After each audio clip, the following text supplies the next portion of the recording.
You're on the Crypto Deal channel. Do you know enough about the market cycle and where the big money is moving? Well, in this cycle, the acronym RWA, or in other words, real assets, is being heard more and more often. Even giants like BlackRock with Larry Fink openly state that the tokenization of real assets is essentially the next evolution of finance. The idea is simple. Instead of just buying a number backed by hope, you buy a stake in a real business that generates funds here and now. And today, we're going to talk about a project that applies this logic in a very beautiful niche, in the yacht industry. And this project is called Investing Yachts. Let's break down what they offer and why it's even worth talking about right now. So, in short, Investing Yachts is an attempt to create an ecosystem around the tokenization of the yachting business. Usually, investing in yachts involves buying, owning and operating a yacht for personal or commercial purposes, of course, with the goal of income. This requires large capital and risk tolerance. That's why it makes sense to take a closer look at Investing Yachts. The project, in turn, has not only a real business, but also its own token. And the idea here isn't to buy their token and hope it gets more expensive, but that the business itself generates real profit. How? It's quite obvious. As I said above, yachts are rented out. Charter activity is a huge global market. The Mediterranean in summer, the Caribbean in winter, year-round operations in Dubai and Southeast Asia. Investing Yachts isn't just a startup with a white paper. They have an active operating company that is already operating these yachts. And their mechanics imply that token holders can benefit from this real economic activity. In simple terms, yachts work, generate profit, and part of that profit goes to token holders. Let's see who's behind this. Because in RWA, the most important thing is trust in the team.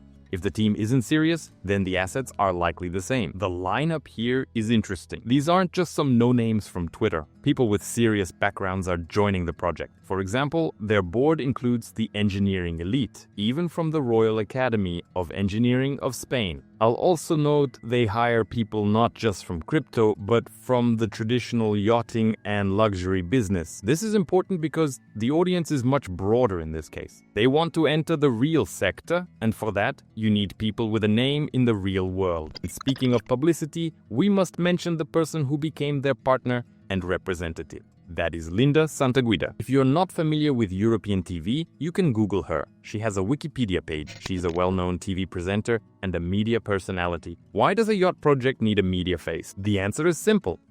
They need to attract attention not just from us, but from those very real people.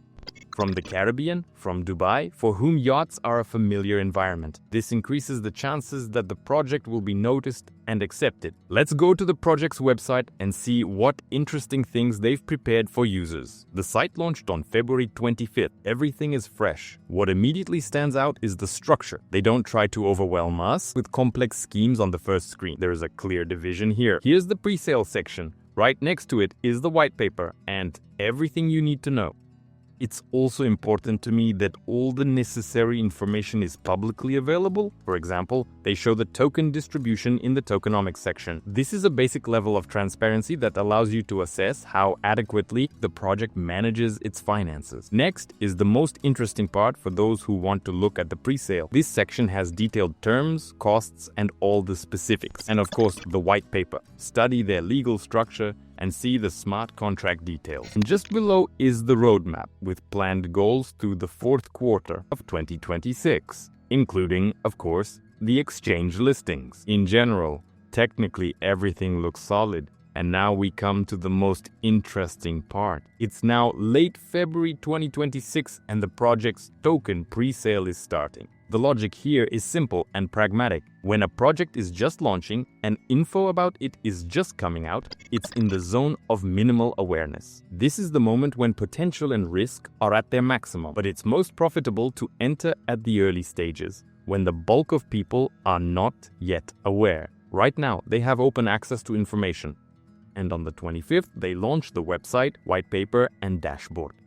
All the information for your own analysis is already there. publicly available. And I'll add a personal bonus of 5% to the token. As you can see, this is quite an interesting project. We haven't heard anything about new and promising RWA projects for a long time. Plus on top of that, with a pre-sale that has just begun. So the project at least deserves attention. Well, that's it for our episode. It's coming to an end. Don't forget to join our community and write in the comments what topic you're waiting for the next episode and which coin's growth you're expecting. We'll wrap it up here. See you soon. I'm not saying goodbye.